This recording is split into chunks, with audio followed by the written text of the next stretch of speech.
lend me an ear or two, I would ask for you the chance to listen to this tale, the tale of an industrious rogue. Early in the campaign, the group stumbled on a trapped room inside a dungeon, which contained a rift in the para-elemental plane of salt. The idea was to have the characters face a small salt elemental, and then get on with the dungeon. After killing it, one of the players, the rogue, asked me about the price of salt, which, after an appraisal roll, I told him could fetch for about 1 gold per pound. So then he spends a while filling every possible container he had, including his boots, with salt from the elemental rift. And then the session continues as planned through the dungeon. Once back in the city, we are playing in Kadian, he managed to get a handsome sum of money for the salt. About half a year of campaign later, when most of the party levels up to 7, the Sonk, monk sorcerer, was stuck at level 6 after missing a couple of sessions. The rogue asked me about taking the leadership feat and wants to discuss the possibility of gathering some followers. His charisma score of 20 and other things qualified him for a good amount of followers. So we get on it during the pizza break. He had notes prepared from before. Most of what he asked sounds reasonable. I'm often a harsh DM, but very flexible when the players are being creative. So I let him go along with it, and so he starts his criminal gang. Or, at least I thought that was his goal. Instead, after the pizza break, the player announces his character is going to leave Kadian for a couple of weeks. We were on a between adventures part of the campaign, so I gave the players the opportunity to conduct some medium-term tasks if they all agreed on moving the time frame a few weeks into the future. The idea was to have them craft stuff, meet up with their families, get the chance to set up a proper base of operations in the city, etc. Also, one of the characters was getting married to an important NPC who later got kidnapped by denizens of Lang, but that's another story. But before he does, he and his followers go on a pretty odd shopping spree, buying large amounts of wood, iron, smithing material, shovels, carts, weights, etc. I began suspecting the kind of thing he was after. I've been playing with these guys for about 15 years, so I know when they are up to something. But I wasn't sure until he had his character visit a local moneylender. He arrives at the Honest Abdul's House of Wealth Facilitation. The party had conducted some business with Honest Abdul in the past, when they helped him rig a gladiatorial fight and score some big earnings. So he charged them less abusive interest, and his stealing margins were lower. And starts working on a deal to secure a warehouse in the port district and shipping permits. He knew Abdul had some contacts there from a previous mission they were involved with, for which he requests a rather substantial loan, which would be promptly paid back with an offer for a business joint venture. Abdul was not quite convinced, so the rogue had to steal some stuff from a temple of Desna to serve as collateral. The same temple which had served the party as a safe house for most of the initial part of the campaign. He swore he would pay it back with donations one day. After making sure the operation in the surface was up and running, set plans for building living quarters for the overseers, started digging a pit where the slaves he would rather get would be locked, sent off a mage initiate with a dowsing rod to find some water, organized a patrol to guard against the Knoll tribes that inhabit the region, among other things, he went into the dungeon with his strongest followers. While they did encounter some creatures, mostly gnolls who had taken residence in the now open temple ruins, they made it easily to the room with the rift, where they had to fight yet another salt para-elemental. But they finished it and got to work on securing the site, so the workers could come in and start digging out the dungeon. Let's move forward in time 3 weeks in-game, when the rest of the party, now done with their own business, which among other things resulted in the priest becoming permanently infertile and bald for manipulating something that could best be described as solid doom farts. At least that's how the party's warrior minstrel described it when they first found them. Let's move forward in time 3 weeks in-game, when the rest of the party, now done with their own business, made their way to their friend the rogue. The salt extracting operation was now in full swing. The first caravan of salt had been sent to Kadian a week ago, and the sacks were quickly sold among the various merchants. Abdul had spoken with the rogue and felt the operation was potentially profitable, and agreed to gather some other investors, so money started pouring in. The next sessions were dedicated mostly to planning it out. Since most of the money the rogue originally used to buy the materials he started with was borrowed from the party, and because they were the only ones he trusted, he had them join him, and our campaign took a momentary halt from the main story arc, which involved a bunch of doomsday factions fighting each other over how the world had to end, and the characters accidentally caught carrying the objects central to said dispute, and everyone trying to have them working for their cause, to focus on the salt. During those sessions, the operation grew from the initial prospecting and odd caravan to a much bigger thing, which employs around 100 people, half of which are actually slaves, I had the rogue suffer an XP penalty due to letting 25 of them die after ordering them to pile up over that loose elemental. Don't let the merchandise escape. He's supposed to be a chaotic neutral, but I thought that was borderline evil. Fun, indeed, but evil nonetheless. Guards, caravans, traders, a sea ship between Katapesh and Absalom called the Really Salty Sailor, go figure, hired scribes in each city that handled all the paperwork and port issues, and a host of other minor individuals. Suddenly, the whole place got caught in a series of earthquakes. Tremors had been common since the operation got big, mostly thanks to the absolutely careless use of an explosive concoction deemed by the group as Orcus Toilet During Taco Night, which they originally got very early in the campaign from a Bedouin alchemist. The guy was a quack, and I never expected the characters to try and replicate his formula, which involved rather worrisome amounts of camel depositions, which has turned what once was a beautiful and very sacred Osirian temple into a gaping hole the size of a stadium in the middle of the desert, with the elemental rift standing directly in its center. They had the miners dig underneath the rift, so salt falls out through the portal and accumulated in a massive pile from which it is then loaded onto one of the dozens of leather conveyors powered by slaves inside hamster wheels. But now they were getting particularly powerful. As the priest was quick to guess, he's the party's expert on cosmological stuff, the rift had become dangerous and potentially unstable. His successful knowledge rolls allowed him to guess what was going on. The rift had been pouring such massive amounts of material from the para-elemental plane of salt that the native elementals were becoming restless. Elemental planes in the Planescape conception, which is the one I use, even though we are playing in a Galarian, are sort of sentient by themselves, with elementals being manifestations of said planar awareness. Long story short, elementals started pouring out of the rift. First a few, 1d4 small elementals per day, until growing to chaotic proportions, 1d100 small elementals, plus random amounts of bigger ones per day. But there was enough people to spare at first, since by then a whole village had started to form in the area surrounding the operation, with all kinds of people settling there either to work in the mines and refinery, to serve somehow in the related services, or to make money off the people working there, setting up taverns, brothels. Lots and lots of brothels with very, very ugly women. Still, Vorgok managed to institute his own version of the prima nocta, and it became mandatory for every new harlot in Saltspit, that's how they named their incipient town, to spend their first night of service with Vorgok. Some of them don't get to survive past the night. Keep in mind, we're talking about 5 months in-game down the road. Since the campaign had become more focused on long-term events, we sped up the time rate. So this elemental outbreak quickly turns into a big threat, and the rogue hurries back to Katapesh to get support from his main associate, Prince Osman bin Hasir, who sends him back with his personal mage vizier and a host of soldiers from the Zephyr Guard, Katapesh's finest soldiers.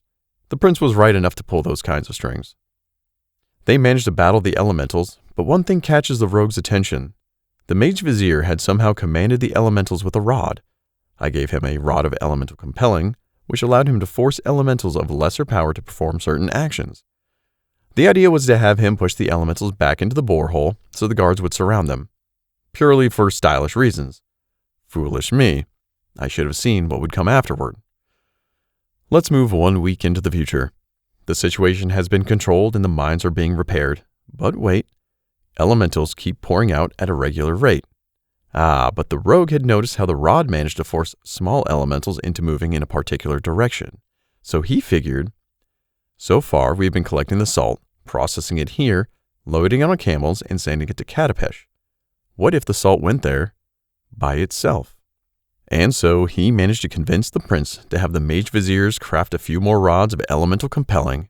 The components had to be taken from an obscure location in the Mwangi jungles, which served as pretext to get these nascent capitalists back into adventuring for a couple of sessions, which were then given to hired mage overseers so they would command the salt elementals from the mines to Katapesh. A special processing facility was built in Katapesh, where the elementals would be led into a large funnel-like structure lined with metal rings enchanted with dismissal spells, thus sending them back to their plane and allowing the remaining salt to be refined. This, combined with the regular caravans that went back and forth day and night, profits skyrocketed, to the point that the party could finally start building their much-desired fortress near the mines, which included hiring a conjuration specialist to make them their own oasis, which led to some other business opportunities, but more on that later. However, it came with a cost. With the rift churning out elementals day and night at progressively higher rates, alarms began ringing among the leaders of Katapesh. How much was envy for the prophets and how much was actual concern is another matter altogether. Who cited issues like the ludicrous increase of travelers reporting being attacked by rogue salt elementals, which had increased from 0 to way more than 0 in less than a year. Prince Osman managed to calm things down a bit by setting a series of permanent guard outposts along the salt route to make sure all the elementals that escaped the caravan were slain, which led to an entertaining session where the characters were now the ones hiring adventurers just like them to do the job. But trouble was starting to brew. No better way to make enemies than success. The issues with the salt operation and the related incidents managed their way into the merchant court of Katapesh.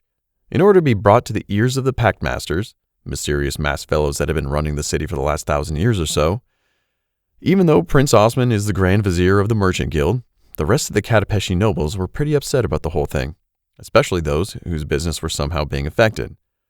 One particular man, Sheikh Hassan ibn Shapur, who owned the largest spice trading company in the city, salt being among his main trade goods, pulled strings to get this brought to the court. This part of the campaign was mostly political, with the party negotiating with various groups of interests and individuals, though what negotiating means changes from character to character. But it all ended up in Saltspit, being attacked by a powerful wizard and his crew of not-so-powerful wizard companions. Also, a sudden release of energy had everyone with itchy noses. Moments later, one of the overseers shows up yelling, "Accident in the mines! The slaves are escaping!" The rogue panicked. Then the mines exploded in a fantastic display of special effects. Then everyone panicked. After beating the wizard, they tried using some rudimentary divination scrolls they had bought in the past, but the man was powerful enough to resist them, so they decided to cast Vorgok. The barbarian starts by chewing off every single one of the wizard's toes, without even removing his shoes first. Early in his career, Vorgok took Animal Fury as his first rage power, which gives him a bite attack while enraged. Then around level 5, I think, he took off all of his teeth with a clamp and went to see a blacksmith in order to have his steel teeth installed, which had to be bolted to his jaw. Vorgok passed all the fortitude tests to avoid extreme blood loss, but he had a critical fail in the one to handle the pain. Remembering how dangerous Vorgok was the last time he felt actual pain, he killed a gladiator that cheated a friend, cut off his head, nailed his hand through the throat, and used the severed head as a bludgeoning glove to kill the other gladiator. He still keeps the head, called Wilson, and uses it like some kind of very grotesque puppet when he gets philosophical, as he says. Once he attempted to earn money by using Perform in a Square to set up a ventriloquist show with Wilson.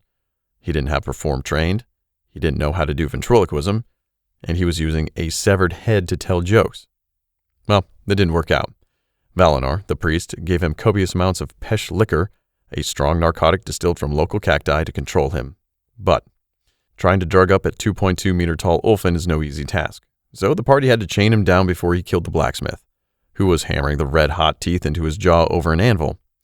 The Ulfin had damage reduction, thanks to his national feat, he's from Irison, and force-fed him every bit of Pesh, or any kind of narcotic for that matter, they could find.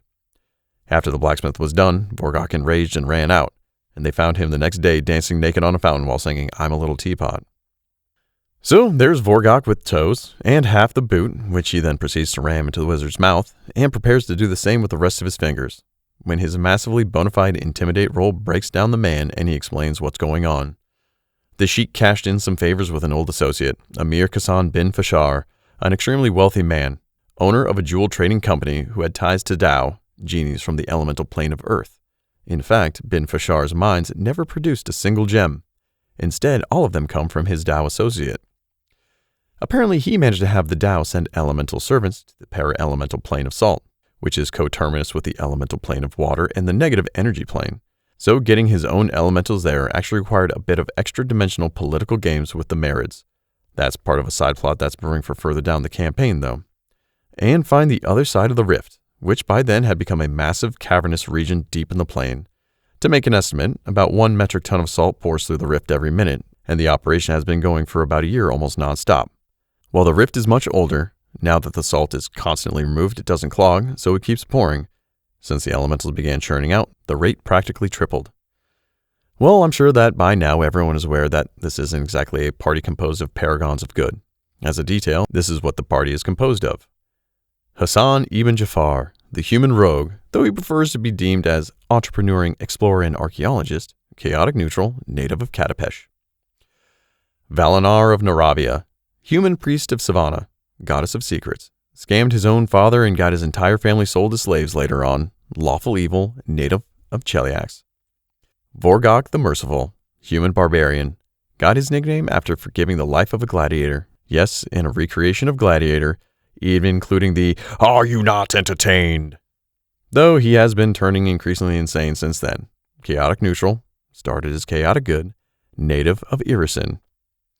Jack Sandweaver, human warrior, bard, duelist, former pirate, travels along with a goblin minstrel. He's somehow conned into coming along with him. The player actually writes down the songs he sings in the game, and they're all about him. Chaotic good, native of Taldor. Rahim Apravanarsi, human monk sorcerer, the voice of reason in the party, but he had the really bad idea of getting romantically involved with an NPC, an elf priestess that helped him early on in the campaign. As the priest, who's a manipulative bastard, I love that character, keeps using it against him. Remember I mentioned having the wife kidnapped by denizens of Lang? Well, guess who contacted the kidnappers and used the elf as a bargaining chip? Back to the mines. The Tao servants set up some kind of magical apparatus that, when combined with a similar artifact placed by the wizard on the other side of the rift, caused it to become unstable and break in half. As Valinar found out, breaking in half is slang for transitive split. In this case, the rift became a portal into the ethereal plane. Valinar, who had done his homework and knew a thing or two about this, explained that this could prove rather dangerous. At first, nothing seemed wrong. Sure, the accident had destroyed most of the facility, but as Hassan put it, at least there's still a lot of salt to sell. Get back to work. Saltspit was mostly unharmed, the village, which by now was basically a Middle Eastern version of Deadwood by all accounts. So there were people to draw from to get the operation back to work. They hired a band of Knoll mercenaries to hunt down the escaped slaves, or to get them new ones if the original ones couldn't be found, and slowly built things back up. A couple weeks down the line, salt was once again being hauled to Katapesh and beyond, although the elemental processing facility in the city had to be closed and rented to the meat packers. With the rift severed, there were no more elementals to process. Still, the investors were worried that, even though the rift explosion released a huge amount of salt, the fact remained that no new material was pouring through, and so the operation was now less attractive in the long run.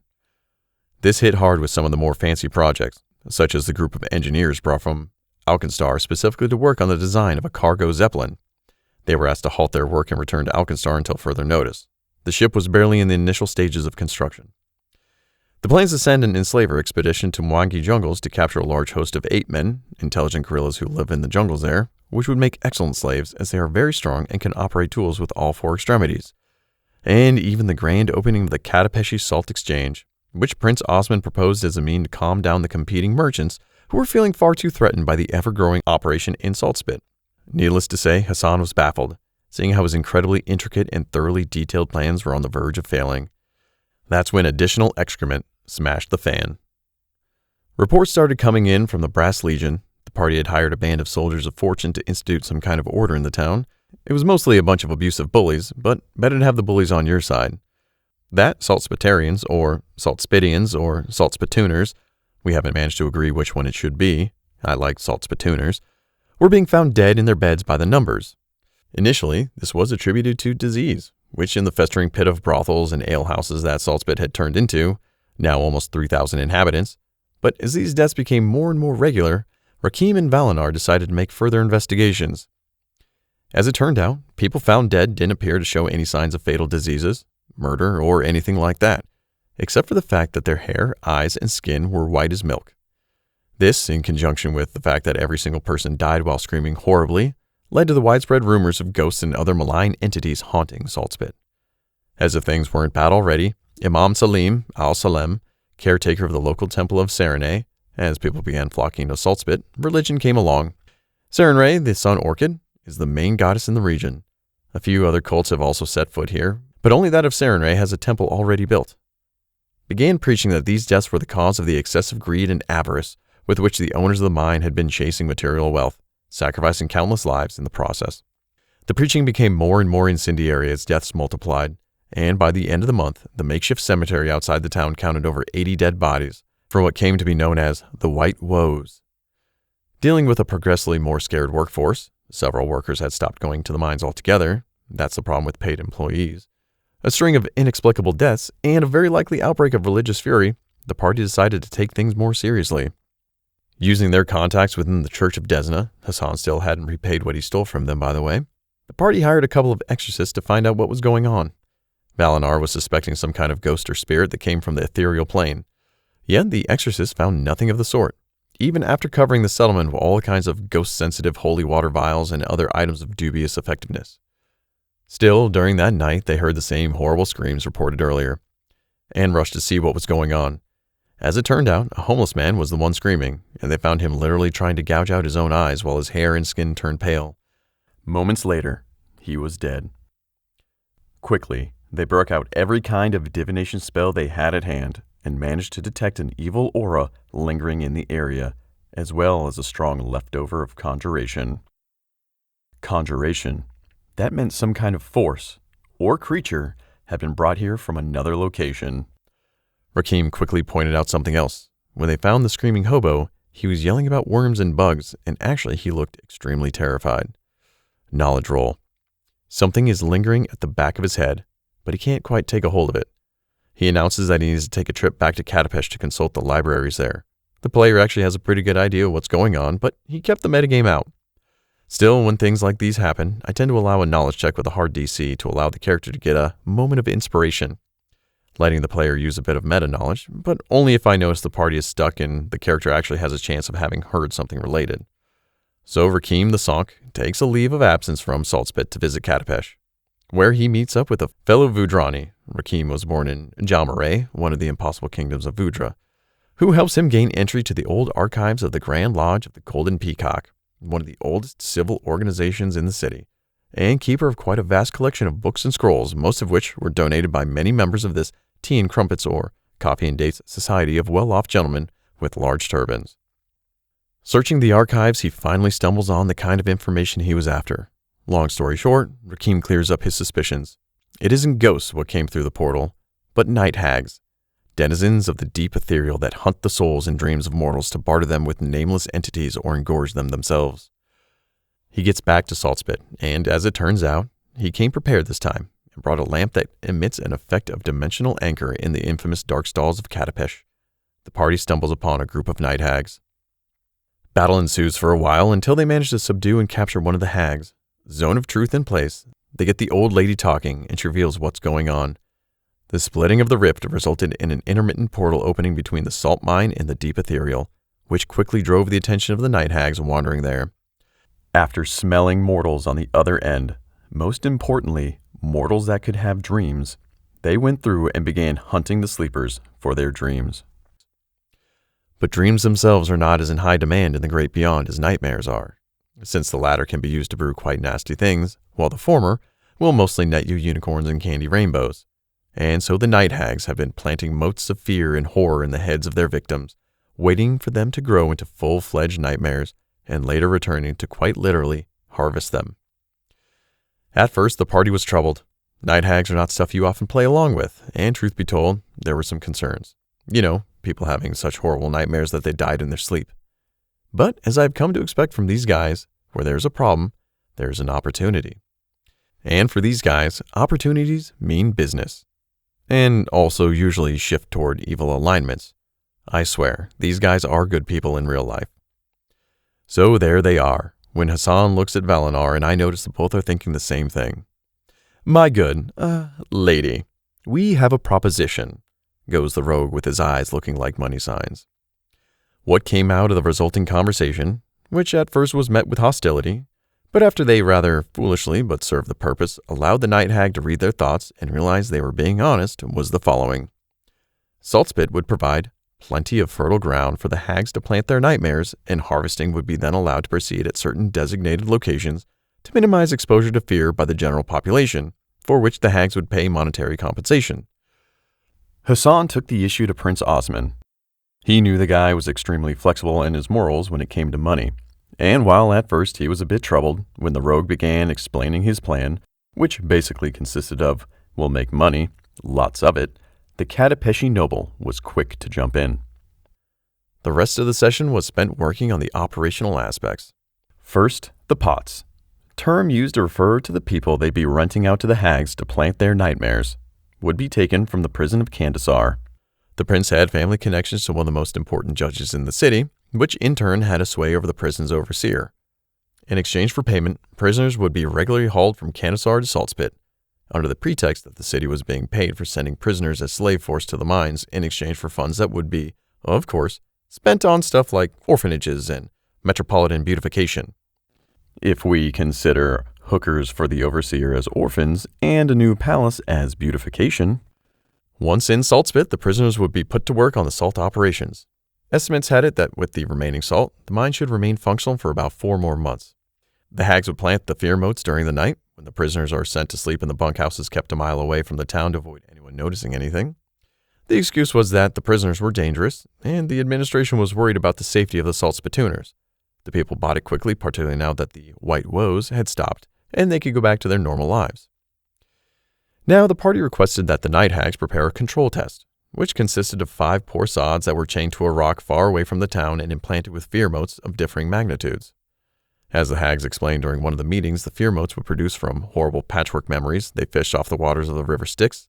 The river steals away the memories of those that touch it, and these memories linger there for endless years, sometimes mixing up and resulting in thoughts and ideas that would give an Onaloth the chills, and could potentially make extremely powerful ones. However, for a nightmare to be worth in the far-off markets of the plains, they had to be properly cultivated and grow as naturally as possible. Thus, they often used fear motes of lower magnitude on humans to avoid the risk of sudden death before the nightmare is ripe for harvesting. These test subjects would help properly appreciate the rates of degeneration, which was important since, as Valinar pointed out, the prisoners should be put to work on the salt operation while the nightmares grew, which in turn would let them cut down the costs on hired labor and slave purchases. The price they agreed to pay for each prisoner was substantially less than the average price for a strong slave in the flesh markets of Katapesh. However, they also wanted to know how quickly the subjects would begin to show signs of madness that could endanger the operation or blow the cover. Second, there was a matter of extra-dimensional consultant. Even though the hags had shown a lot of interest in the deal, they were still night hags, and you don't trust night hags. Recalling the events that led to this whole thing in the first place, the severing of the rift, the party sought to contact Emir Kassan bin Fashar, the jewel trader who Sheikh Ibn Shapur used as a contact to get the Tao to send his elementals to the other side of the rift. Their idea was to get the Emir on their side, with money of course. Works better than any enchantment spell. Valinar prepared a few of those just in case though, in order to use his contacts with the Tao and find someone outside that could serve as a middleman with the hags. As it turns out, the Emir himself was a Tao, long ago banished from the elemental plane of Earth. And after a pretty fun encounter, they got him on his side. He never actually had an issue with them to begin with since he had no interest in the salt business. He was just repaying favors to Sheikh Ibn Shapur. The Emir agreed to pull strings with the Great Dismal Delve, the main Tao settlement in the elemental plane of Earth. Pretty much a continent-sized maze of mines and palaces, carved from rubies as big as mountains. And got working on organizing a formal meeting between the characters, the hags and his advisors, which took place the following week. The hag called Arizna became the official representative of the Nightmare Snatchers. During the meeting, the party got to set down more concrete rules regarding payment. Since the hags didn't usually handle actual money, stolen souls and dreams being their coinage instead, they would exchange those for gems through one of the Emir's contacts in the Great Dismal Delve. The gems would then be smuggled into Katapesh to the Emir's mines, which, as mentioned before, produce absolutely nothing, instead being a cover-up for a portal into the elemental plane of Earth through which he gets his goods.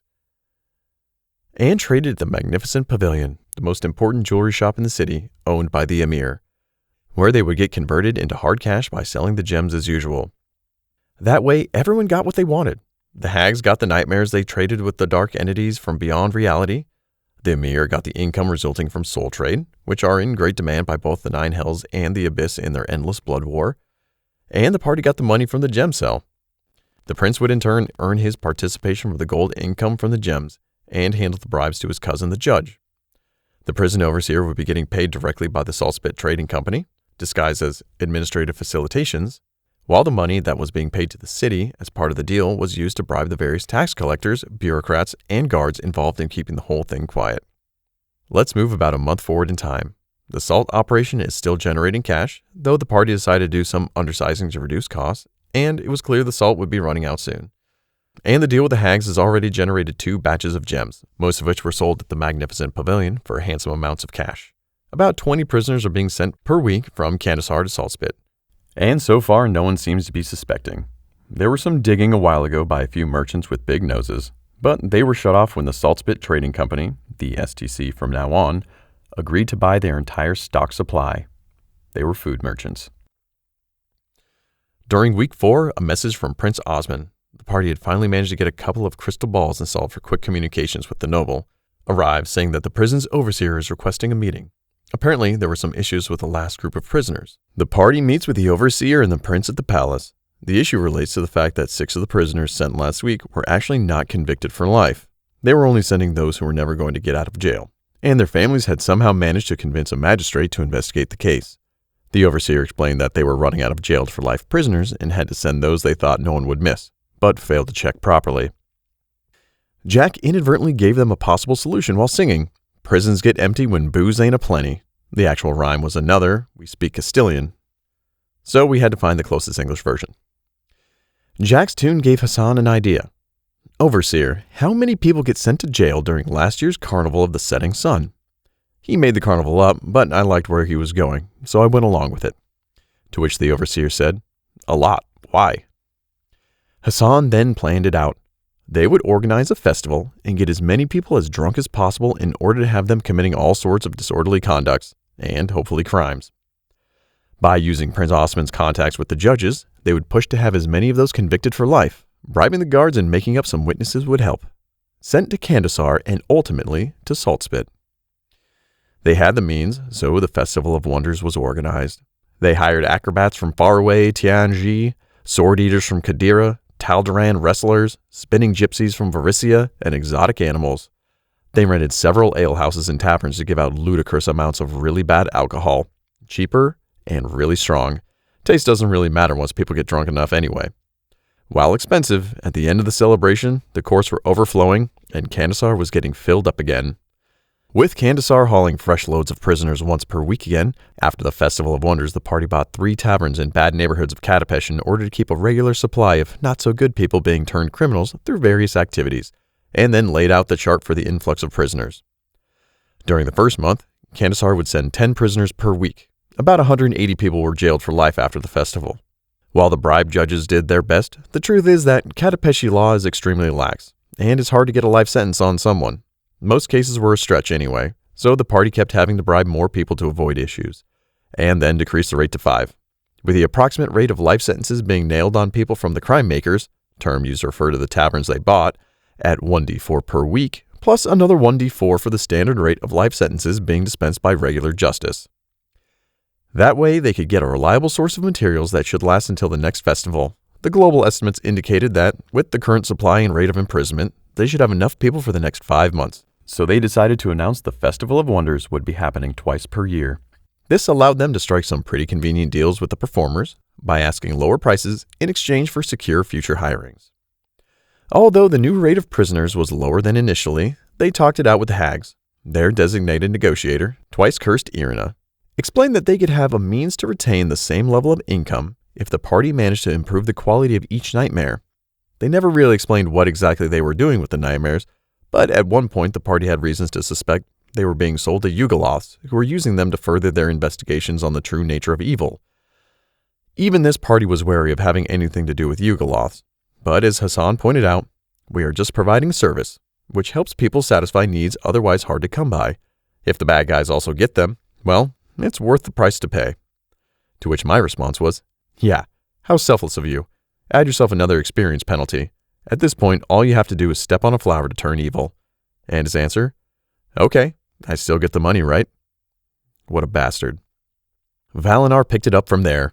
He had some ideas that involved some pretty nasty things, but he wouldn't say what until they managed to secure a scion. Psionics are not usually featured in my campaigns. I don't allow it as a playable class. But Galarian has a few of them, so I allowed them to try to find one. Upon doing some research, they found 2 relatively feasible sources of psionics. Jalmaray, where Vidrani monks engaged in self-perfection sometimes developed the capacity to control matter with their minds, and the unexplored depths underneath the 3rd realm of Orv, the deepest of the known cave networks that compose the Darklands, Galarian's equivalent of the Underdark. Apparently aboleths and other creatures had minds powerful enough to develop psionic powers. However, getting a Vadrani was out of the question, since Rakim, also a Vadrani from Jalmaray, himself having attended the schools of perfection, where the science allegedly could be found, overheard him and he would never allow such a thing. So the only option would be to travel into the third realm of Orv and see how the hell they would capture an aboleth and manage to get it back to Saltspit. The next session and a half, we often play on Saturdays from 4 p.m. to 12 p.m., so we get a lot of gaming done, was dedicated to the adventure leading into the third realm of Orv, how the party got a mad explorer to show them an entry through a dormant volcano in eastern Mwangi, the chance they had to massacre a bunch of hostile drow. My party is well aware of my dislike for elves in general, and drows in particular. Getting lost for a while and having Vorgok be snatched by a roof-crawling kind of ooze. We almost lost him that time, thanks to a series of horrible rolls. He tried to eat away through the ooze, which almost had him killed later on as the ooze began multiplying inside his stomach. Wasn't the proudest moment, but he made it all good when he asked me for a fortitude roll in order to vomit his entire stomach over an enemy in order to have the ooze still there attack it. Ultimately, they found what they wanted in an extremely remote cave, who knows how deep. An aboleth. Specifically, a really pissed off aboleth, surrounded by half-turned into slime humanoids that made for quite a distasteful, yet entertaining battle. They beat it and captured Slimy. That's what they named him. Considering aboleths are supposed to be unspeakable superior intellects, I almost had to roll for a dignity saving throw. Now, capturing an aboleth was the easy part. It was getting back to Saltspit, what I really wanted to see done. Aboleths are, after all, 25 feet long and weigh over 6,000 pounds. It began badly, since Valinar mistakenly thought Rakim knew teleportation spells. But for some reason, he had completely forgotten that he was a monk sorcerer, in no way capable of teleporting anything. Frustrated, he attempted to go back to where they defeated the drow in order to see if there's any kind of wizard, treasure, or scroll that could help. But of course there wasn't. They would be gone for 2 days. So we fast-forwarded. While Valinar left with Vorgok and Rakim, Hassan and Jack took a while to explore around, when they stumbled upon a gargantuan cave filled with what appeared to be an underground sea, illuminated by incandescent spherical plants that floated high above thanks to gas pockets, volcanic vents making the whole space warm, and sustaining a lush jungle. Long story short, voyage to the center of the earth, dinosaurs included. The idea was to have them attacked by a tyrannosaur or something, but little did I know, Hassan's player stood there for a moment thinking. I wasn't sure if he was going to make a joke about Cadillacs and dinosaurs or something. But instead, he turned to me and said, "We go back to the aboleth site and wait for the rest to return. I have a plan to get Slimy out of here." Fast forward a bit through meetup with the rest of the party, dinosaur fights, exploring, checking of gas-filled plants, etc. The group had just killed a pair of tyrannosaurs when Hassan turns to Valinar. "Priest, do you still have the plans we helped design with the engineers of Alkenstar for the cargo zeppelin?" To which the man, who is previously mentioned as always keeping records of everything, and probably carries more weight in maps, scrolls, and documents than anything else, his own weight included, said, "Yes, I must have the schematics here somewhere. Why?" Hassan hurried to climb one of the dinosaurs and extended his arms around. Because Slimy is going to fly. His plan, which got assistance from some mean knowledge and craft checks, was as follows. They would skin the tyrannosaurs in order to build a large zeppelin balloon, erecting the structure out of wood from the jungle and bone from the creatures. They ended up using wood since the bones were too heavy. They would then fill the balloon with the gas plants. Getting those plants was a challenge all by itself, which they ended up doing by building improvised delta wings and using the volcanic vents to get the push upward. And then they were going to tie Slimy to it, using the wind currents in the caves to propel forward, as well as a few extremely long sticks in order to push the zeppelin, similarly to a gondola. Vorgok would be in charge of that since he had the strength to do so. So they built the thing, saw it worked, went back to Slimy, who was trapped under a pile of rocks they used in lieu for chains, and tied him up. They did have to fight again, but the aboleth desisted when they reduced him to near death. He kept trying to control their minds the whole trip, and almost got Hassan jumping off the ship after a failed will saving throw. Vorgok then poked one of Slimy's eyes with a gondola stick, and he stopped his mind games. The trip to the outside takes a while, which gives them time to talk about a point somehow everyone forgot about. Why on earth did they need the aboleth for? After granting some extra experience to Valinar for getting everyone to visit the bottom of the world and almost die a few times without even having told them exactly why, he explained. The idea was to use a powerful psionic creature to feed the minds of the prisoners with information and emotions that would make the nightmares much more powerful. thus getting a bigger bang for their buck. Now, remember, I explained that in order to craft the rods of elemental compelling they used to control the salt para-elementals, the party had to get the components, a special kind of gems, from ruins in the Mwangi jungles. Well, the ruins they had visited had later been identified by Valoran as remnants of the ancient Shori civilization, which built amazing flying cities far in the past. Now, in that place, the party had stumbled upon a faulty device that once long ago was responsible for keeping one of the cities aloft, by using raw energy taken from the very fabric of the cosmos. When they approached said device, they kept getting thrown back by extremely unsettling feelings that made no sense at all, and Valinar's knowledge check gave him a hint that the device was actually a hole in reality that somehow led into the far realms, that place beyond the multiverse itself where reason ceases to exist altogether. Having this zeppelin actually makes things much easier, he said, and once they flew out through the dormant volcano, they steered toward the Mwangi jungles, back into the ruins of the crashed flying city of the Shori. Slimy wasn't going to have a good time. So they get to the ruins, make quick work of a pack of intelligent gorillas, travel down to the device, and set Slimy down. Valinar asked me about using a spell in a different way than usual. He wants to use Dimensional Anchor, but instead of it blocking all kinds of planar travel, he wants it to be hooked and delayed in order to have it cast on Slimy, throw him through the hole into the far realms, and then pull him back. I said it was a stretch, but he offered me to spend 2 spell slots, 1 level higher to prepare it, and I agreed as long as he succeeded at a DC 30 spellcraft check, plus another DC 30 spellcraft check when using the spell or risk having himself sucked into the portal. Slimy being teleported into the same spatial coordinates as him, or some other effect like that selected entirely at my whim. Since he would be playing with a spell that is ultimately derived to him by his goddess, he agreed. So we do the rolls, on which he gets a 33. They wake up Slimy, heal him a bit. Valinar casts the modified Dimensional Anchor and asks Vorgok to push the aboleth through the portal.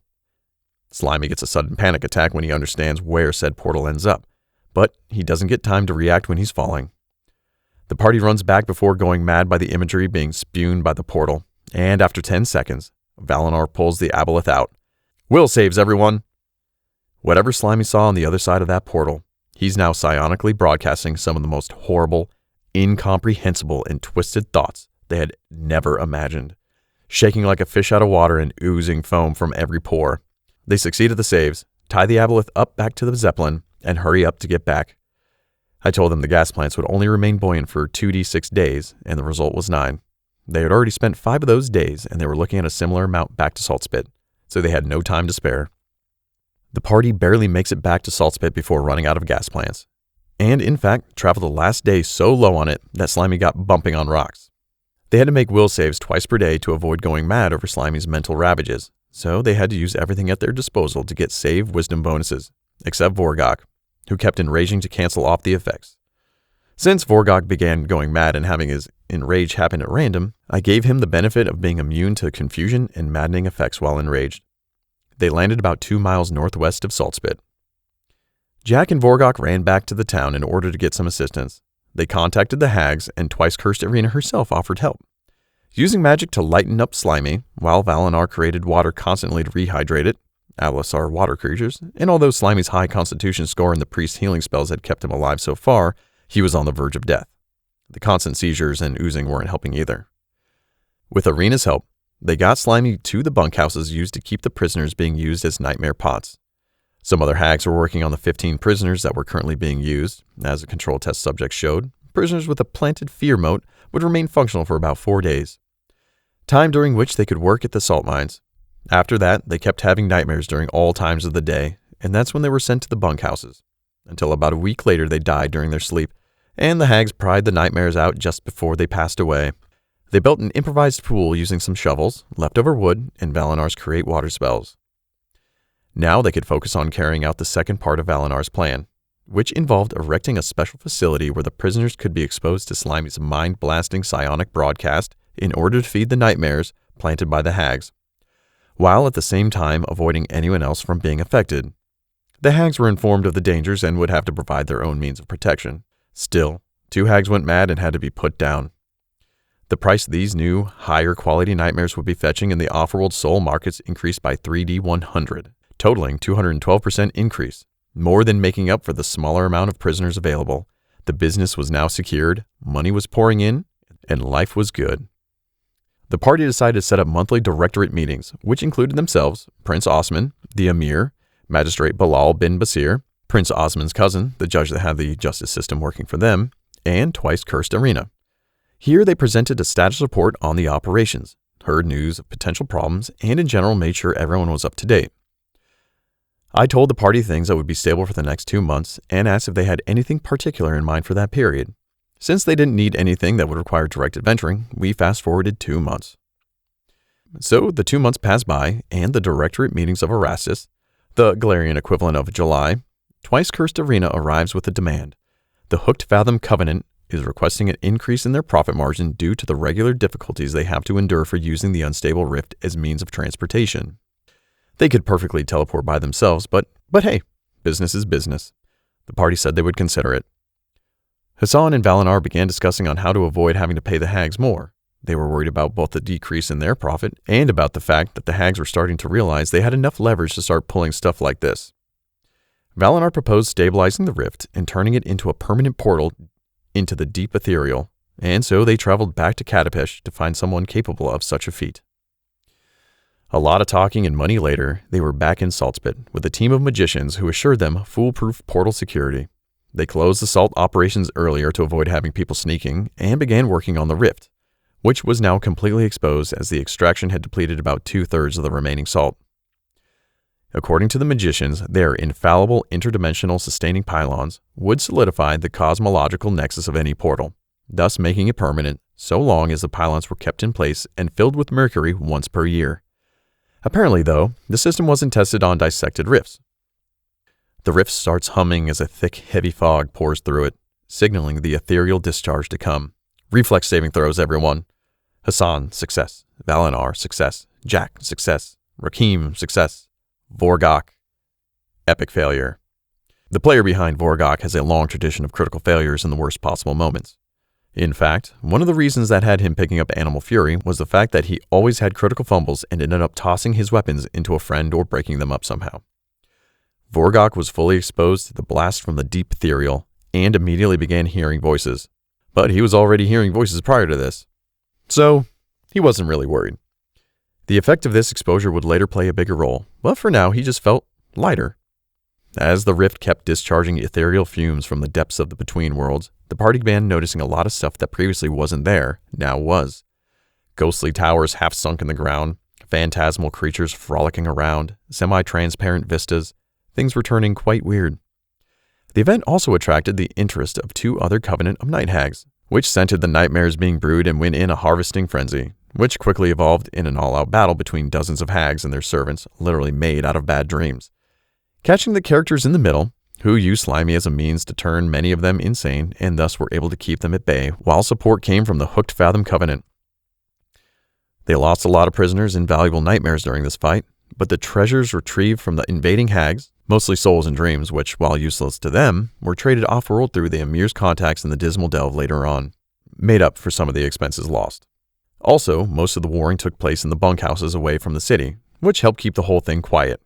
The party had already hired a band of Vidrani illusionists to create diversions whenever trouble happened, so the populace, and more importantly, the religious leaders that were always trying to find a way to screw with the STC, wouldn't know what was really going on. This time, they made it look like a bunch of chimeras from the Brazen Peaks had attacked. Something was bothering Valinar.